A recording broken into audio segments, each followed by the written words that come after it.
کائنات میں سب سے بہترین انسان نبی اور رسول ہوتے ہیں، اور اللہ نے اپنے محبوب پاک کو نبیوں کا امام بنایا ہے۔ اس فضیلت کو سمجھیں۔ یہاں نا جو لوگ لاڈلا کہلاتا ہے نا کوئی بندہ کہ میں لاڈلا ہوں، ویسے یہاں لاڈلے بدلتے رہتے ہیں، کبھی کوئی لاڈلا ہوتا ہے کبھی کوئی لاڈلا ہوتا ہے، ویسے یہاں لاڈلے بدلتے ہیں، لیکن جو لاڈلا ہوتا ہے نا وہ بتاتا بھی ہے کہ میں لاڈلا ہوں۔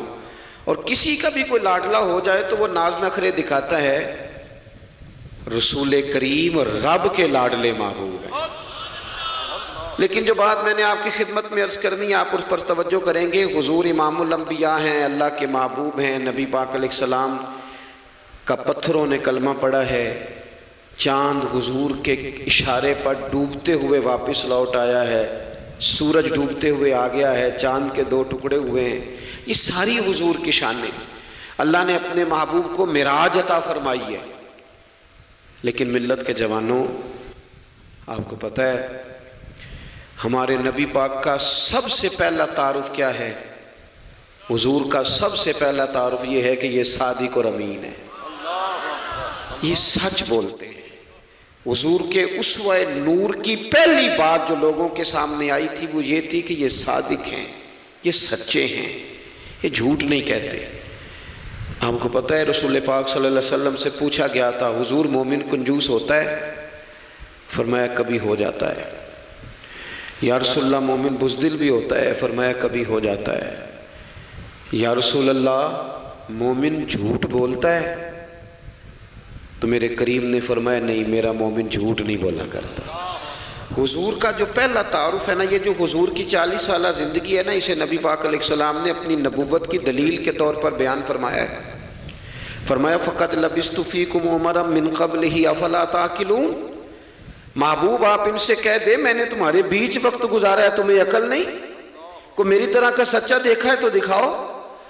آج میری ملت کا سب سے بڑا مسئلہ جھوٹ ہے، سب سے بڑا مسئلہ اعتماد نہیں۔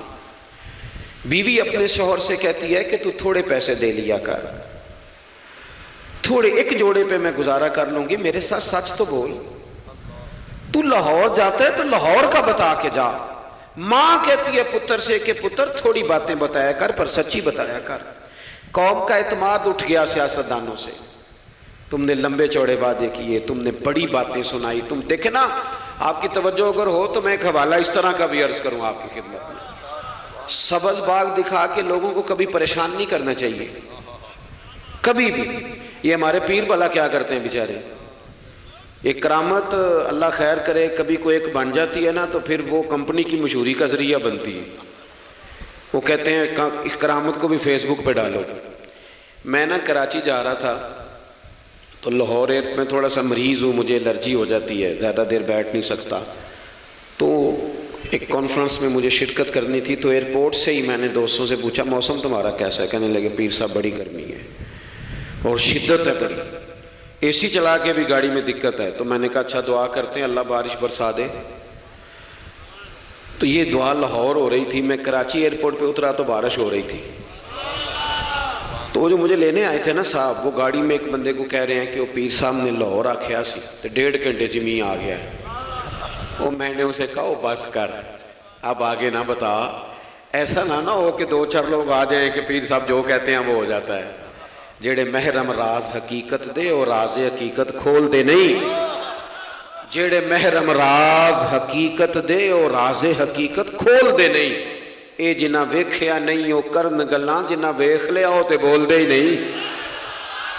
اس لیے یہ اس طرح کرامتوں کو نا کمپنی کی مشہوری کا ذریعہ، ہمارے سیاستدان، ہمارے بڑے لیڈران وہ سبز باغ دکھا دیتے ہیں۔ آپ تھوڑی باتیں کریں، محدود کریں، مختصر کریں۔ دیکھیں اللہ کے محبوب علیہ السلام سے طائف والوں نے کہا تھا، جب حضور علیہ السلام نے دین کی تبلیغ کی تو سیرت میں یہ عنوان بھی ہمیں ملتا ہے، یا رسول اللہ صلی اللہ علیہ وسلم اگر آپ کو کل حکومت ملتی ہے تو ہمیں حصہ ملے گا؟ عرب کے لوگوں کا مزاج تھا نا، انہوں نے حضور سے کہا اگر کل کلاں حکومت ملتی ہے تو ہم شریک ہوں گے؟ تو حضور مسکرائے، اور میرے نبی پاک کو حکومت ملنے کا پاک کتنا زیادہ تھا کہ مکے سے ہجرت کر رہے ہیں، مدینہ شریف ابھی پہنچے نہیں، رستے میں سراقہ بن مالک سے کہہ رہے ہیں کسریٰ کے کنگن آئیں گے، یعنی حضور بتا رہے ہیں کہ سپر پاور بھی ساری یہاں آ جائے گی۔ حضور تو خندق والے دن ایک ہتھوڑا مارتے تھے تو فرماتے تھے روم فتح ہو گیا، دوسرا مارتے تھے تو کہتے تھے ایران فتح ہو گیا۔ یہ بخاری میں چیزیں آپ کو ملیں گی۔ حضور کو کامل یقین تھا کہ اذا جاء نصر اللہ والفتح، کامل یقین تھا کہ ان فتحنا لک فتحا مبینا، یہ ہوگا سارا کچھ۔ لیکن انہوں نے جب کہا نا ہمیں حصہ ملے گا تو حضور مسکرائے، فرمایا تم کہتے ہو حکومت تمہیں ملے گی، فرمایا بھائی سنو، حکومت اسے ملتی ہے جسے اللہ عطا کرتا ہے۔ بات ختم کر دی۔ سچ بولیں زندگی میں، سچی بات کریں۔ اللہ کے رسول صلی اللہ علیہ وسلم نے ہمیں پہلا سبق سچ کا دیا۔ اسے سادی تقریر نہ سمجھنا، یہ عنوان دین ہے۔ اپنی زندگی سے جھوٹ کو نکال دیں۔ آپ جو تھوڑی باتیں کر لیں پر جو کہیں اس پر کھڑا ہونا سیکھیں۔ اپنی زندگی کے اندر استقامت کا نور لائیں۔ جوانوں، کبھی بھی جھوٹ کی بنیاد پر رشتے نہ قائم کرنا۔ آتے ہیں رشتہ دیکھنے والے تو کوئی باتیں سناتے ہیں، ہمارے گھر والے ہو بیٹا تو ولی ہوتا ہے، کیا بات ہے؟ اور پھر بعد میں یہ حالت ہوتی ہے کہ اماں کہتی ہے میں آپ بڑا سمجھانی ہے، انہوں میری بھی نہیں سنتا۔ تو وہ رشتہ دیکھتے وقت تو آپ نے کہا تھا کہ بہت بڑا درویش ہے۔ آپ اور بچی والے بھی کچھ ایسے کام کرتے ہیں، رشتہ کرانے والے سے کہتے ہیں ہم نے کار بھی دینی ہے۔ کیوں آپ نے لالچ پیدا کیا؟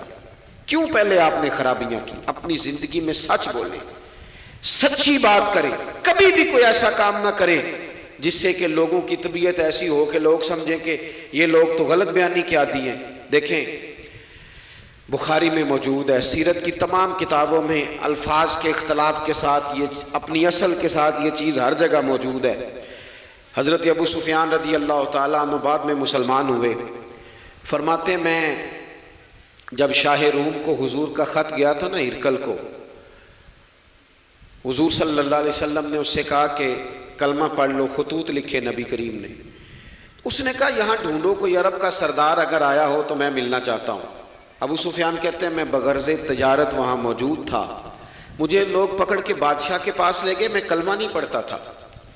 جب کوئی کسی کا مخالف ہوتا ہے تو اس نے کوئی کہانی بھی یاد کی ہوئی ہوتی ہے۔ ان لوگوں نے کہانی بھی یاد کی ہوئی تھی، معاذ اللہ جادوگر ہیں، شاعر ہیں، یہ کہانیاں بھی سناتے تھے۔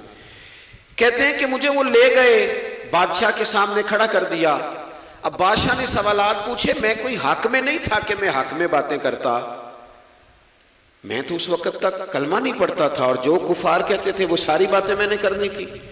کہتے ہیں بادشاہ نے اپنے دربار میں کھڑا کر کے سوال کیے، بڑے سوال پوچھے، بڑے میں نے جواب دیے، بڑے سوال پوچھے۔ یہ بھی پوچھا کہ ماننے والے ان کے غریب ہیں کہ امیر ہیں؟ میں نے کہا نہیں، ماڑے ماڑے بندے ہیں۔ میلاد کے جلوسوں میں بھی ماڑے ماڑے بندے ہی جاتے ہیں، ماڑے ماڑے ہیں، غریب لوگ ہیں۔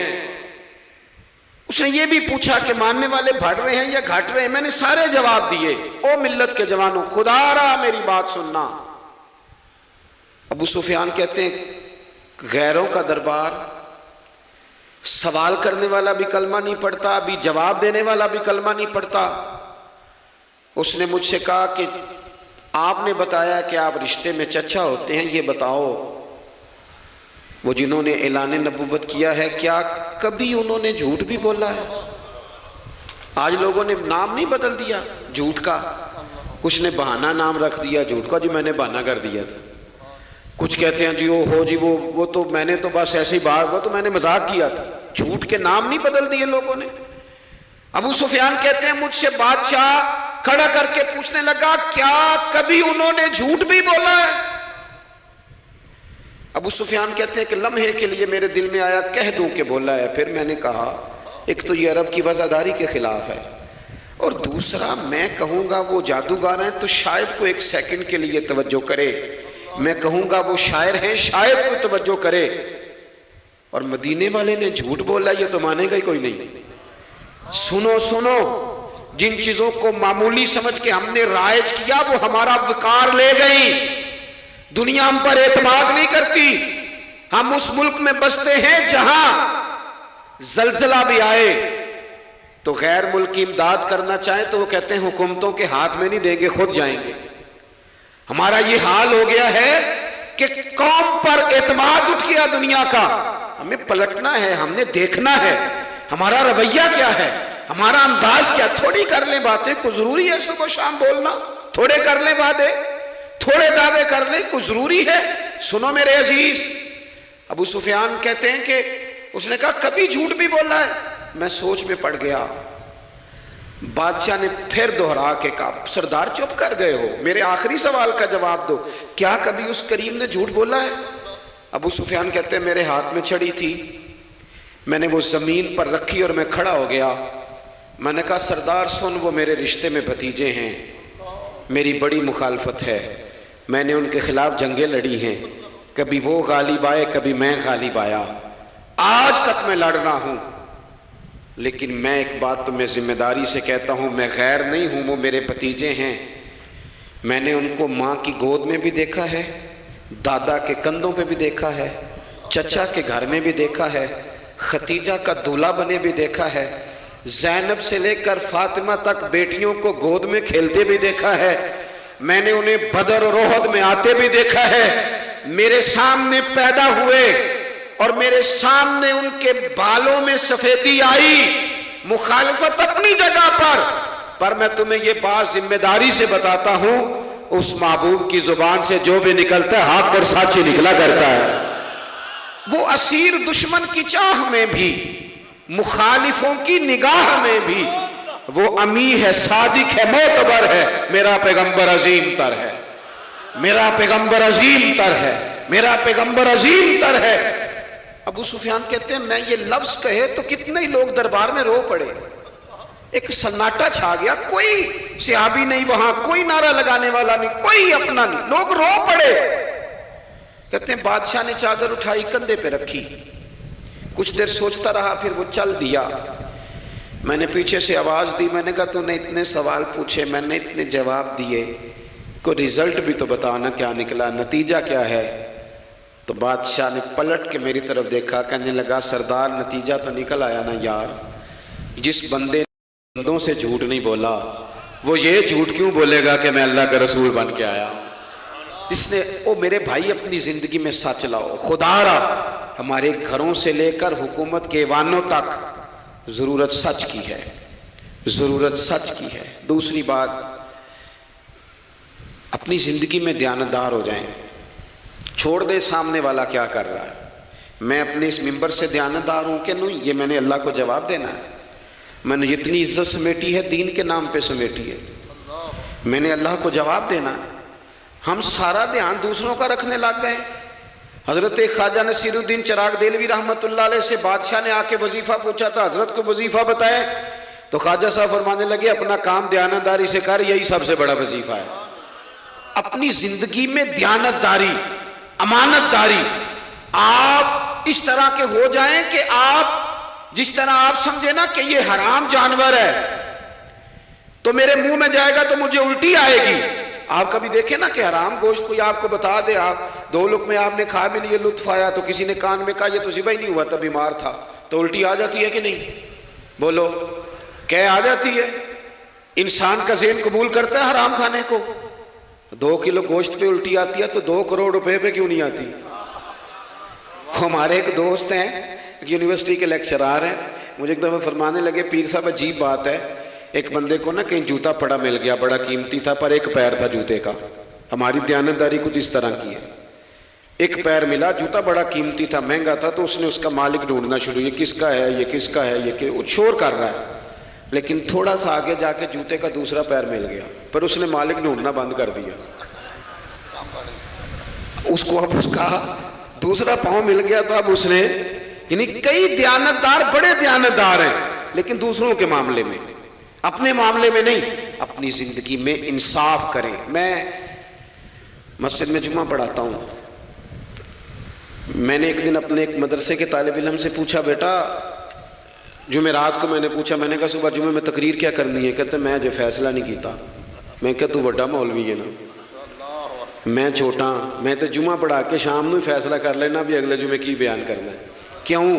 میں چاہتا ہوں میں ممبر سے دیانتدار رہوں، میں ایک ہفتہ تیاری کروں، میں نے قوم کو اللہ رسول کا دین بتانا ہے، میرا یہ مقصد تو نہیں ہے کہ 1 گھنٹہ مجھے ملے تو میں نے کسی طریقے سے اسے پار کرنا ہے۔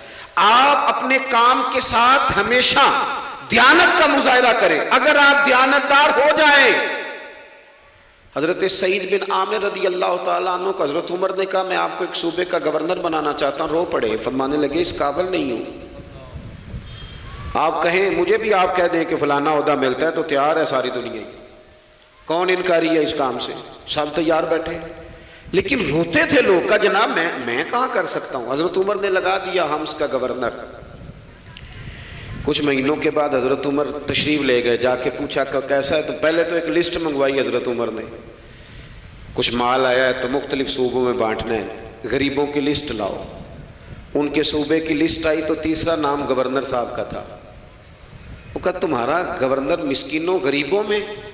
کہنے لگے حضرت صاحب جو لسٹ بنانے والے تھے وہ کہنے لگے اب ان کے وجود پر جو کپڑے ہیں جگہ کوئی نہیں بچی، پیوند کہاں لگانے ہیں۔ دامان توکل کی یہ خوبی ہے کہ اس پر پیوند لگے ہوتے ہیں پر دھبے نہیں ہوتے، پیوند لگے ہوتے ہیں پر دھبے نہیں ہوتے۔ حضرت عمر نے معلومات کی ان کے صوبے میں جا کے، تمہارا گورنر کس طرح کا ہے؟ عرض کی حضور 4 شکایتیں۔ یہ جمہوریت ہے؟ آج تو ہر سیاسی جماعت میں ڈکٹیٹرشپ ہے، آج کہاں جمہوریت ہے؟ آج تو آپ جتنے شاہ کے وفادار ہو جائیں گے اتنا اچھا عہدہ لیں گے، جتنا مرضی قابل بندہ ہو جماعت کے اندر، لیکن اگر وہ پورا تابع دار نہیں تو نظام نہیں چلتا، جتنا مرضی قابل ہو۔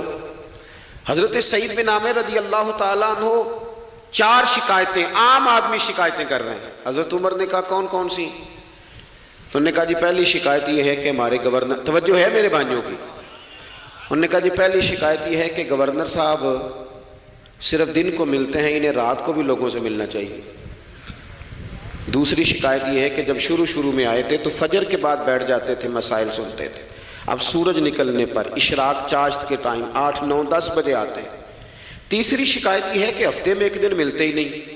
چوتھی شکایت یہ ہے کہ کبھی کبھی ایسے ہی رونے لگتے ہیں، بیٹھے بیٹھے بے ہوش ہو جاتے ہیں، تو آپ نے دیوانہ آدمی ہمیں دے دیا ہے۔